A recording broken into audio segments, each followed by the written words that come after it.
தனுசு ராசியில் பிறப்பது அரிது.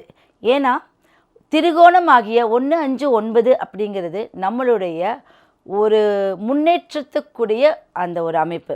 யாருக்கெல்லாம் புண்ணியம் செஞ்சுருக்காங்களோ, யாரெல்லாம் பூர்வ புண்ணியஸ்தானம் நல்லா இருக்கோ அப்போ தான் இந்த 1, 5, 9 பிறப்பாங்க.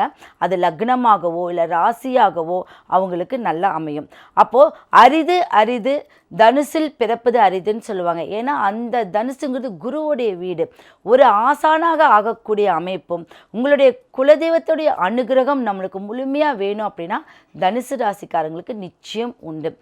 இந்த தனுசு ராசிக்காரர்கள் பிறந்தவங்க இந்த வருடம் என்ன செய்யணும் அப்படின்னீங்கன்னா, உங்கள் சொந்த பந்தங்கள் கிட்ட இருக்கக்கூடிய விரோதங்களை நீங்கள் விட்டுறணும்.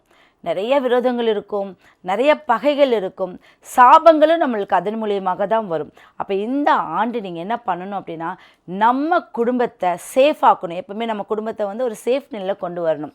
அதுக்கு நீங்கள் யாருக்கிட்டையும் விரோதம் பாரக்கூடாது. அடுத்தது, இந்த விரோதத்தை காட்டாமல் இருந்தாலே உங்களுடைய பூர்வ புண்ணியஸ்தானம் நன்றாக இருக்கும்.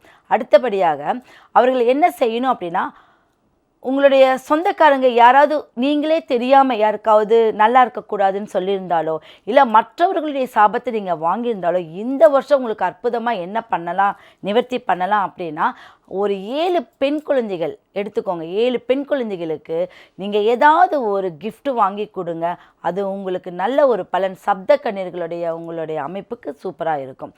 இதை செஞ்சுட்டு வாங்க. உங்களுடைய ஒரு வழிமுறையும் சரி, உங்களுடைய குடும்ப சுபிக்ஷமும் நன்றாக இருக்கும். இதில் யாராவது வெளிநாட்டில் இருக்கீங்க, என்னால் இங்கே மீண்டு வர முடியலை, அதுக்கு தடங்கல்கள் அதிகமாக இருக்குது அப்படின்னா இந்த வருஷம் வந்துடுவாங்க.